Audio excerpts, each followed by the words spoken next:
What is up today, guys? Quick little video before and after on the Franken-Mosin. This is going to be my little carbine length Frankenstein build of a Mosin that I'm going to slap together because, well, I went to a gun show, the Wanamaker gun show in Tulsa to be precise, back about a month and a half ago, as many of you guys know, and the only thing I got while I was there was the barreled receiver for a Type 53, basically a Chinese version of the M44 Mosin Nagant, the little carbine Mosin. Takes all the same parts and everything. Never owned one before. Prices are ridiculously high right now. I mean, even at that gun show, all the M38s, M44s, and Type 53s were selling for $350 and up. And I picked this up for $25. How do you beat that, really? So I thought, you know what, for 25 bucks, I can kind of just part together the rest of the rifle and have an old, cool Milsurp Mosin Nagant carbine circa World War II, right? Something I've always wanted and just never got. And then by the time I decided I really wanted to get one, they were too expensive. And so I decided, hey, why not? Let's see if I can slap one together. And that is what I'm going to do right now. I finally got all my parts in, with one exception. I don't have a bayonet. I haven't been able to source a bayonet. Every place is out of them. They're all out of stock everywhere I looked. I could not find one anywhere. Checked multiple websites, lots of local dealers, everywhere I could, and I just couldn't find one of those side folding bayonets. So for now, it's not going to have a bayonet, but it will be a shootable rifle for the time being. Now, here's all the parts I got from all various different places, you know, eBay and Numeric and all these other places where you can go and get lots of stuff for old Milsurp guns like this. We've got a complete bolt here. We've got a trigger assembly here, so you got your sear and your pin and your bolt and your trigger. Everything's been polished. I like to give all my stuff a nice polish job, so it's nice, smooth action.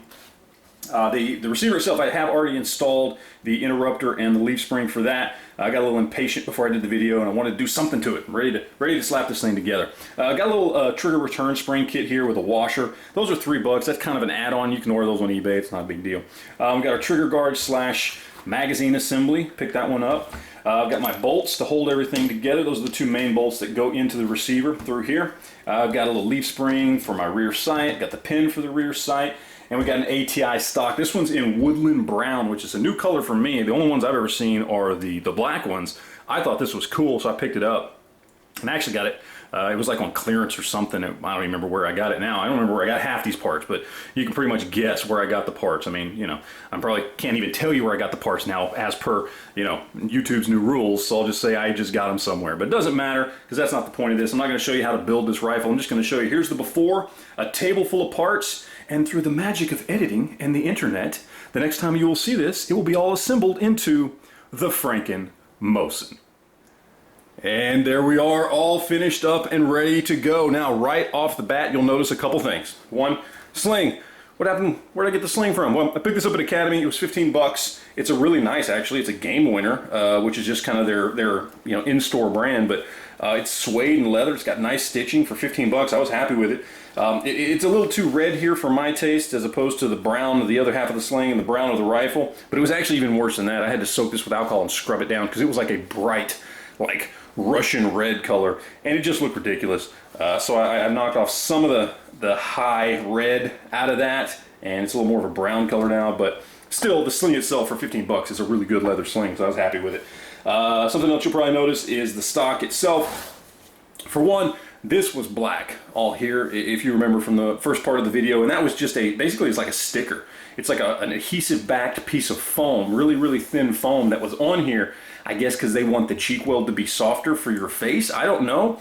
It's not like this is rough or anything. I mean, it's smooth polymer, or, you know, plastic or whatever this stuff's made out of. So I don't know what the point was of that. I like the way it looked, the offset of the black on the brown.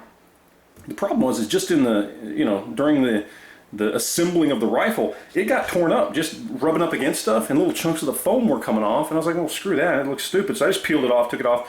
But again, like I said, I like the offset of the black on brown, so I went ahead and I painted these. Now, you know, I use a higher quality bonding type of spray paint that I get from Home Depot that works really well, but I mean, over time, and you get enough solvent and crap on this eventually is going to rub off. But that's fine. You know, I like the look of it. I like to get a little bit of flavor. So I just went ahead and did that because, you know, it took me no time at all to just tape it off and spray it down and let it dry. So that's no big deal. The stock itself took some fairly extensive dremeling and sanding inside, especially right around here where the interrupter is.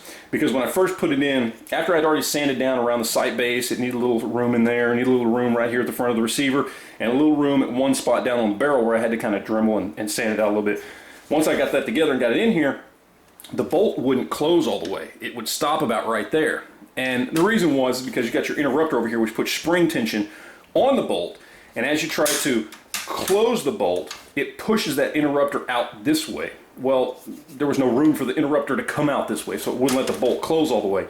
So I dremeled that out a little bit. Now it comes down just fine. Trigger is great. I mean, again, this is a Mosin, so you know, everything's relative, right? But for a Mosin trigger, the polish job I did on it, the little spring, the washer, all that kind of stuff, those little upgrades make it for a really nice Mosin trigger. Not a great rifle trigger, but a great Mosin trigger. So, you know, just understand your expectations there. But, you know, all in all, everything went together really easy. Didn't even have much of a problem getting that pin in on the rear sight there. So everything went together fine. I like it. I like the looks of it, man. Make a great truck gun, ranch gun, something like that. I'm glad I went with the ATI stock. I'm still going to be on the lookout for an original M44 Type 53 stock just to have it with the rifle. But I'm glad I went with this because I like the look of it. I think it's going to be a little more durable long term. I didn't have to refinish anything or do anything like that. So I'm glad I went with this. Also, I actually did find a bayonet for this thing, which will be coming here probably in the next week. I had to order it in parts. I couldn't find a complete bayonet for less than 80 bucks, and I'm just not going to pay that much for it. So I was able to part together a bayonet for about 35 bucks. But I had to get the spike portion of the bayonet by itself, the locking collar by itself, the spring and the screw by itself. So I've got all 4 parts coming from 2 different places. So hopefully here in a week, this will have a bayonet, and I'll get some pictures posted up on Facebook and Instagram of what it looks like when it's all finished up. But there you go, man. There is the Franken-Mosin ranch rifle slash truck gun slash whatever you want to make of it. So all finished up, and I'm happy with how it turned out. So yeah, started out with a $25 barreled receiver from the Wanamaker Gun Show, and you know, it turns into this. So there you go.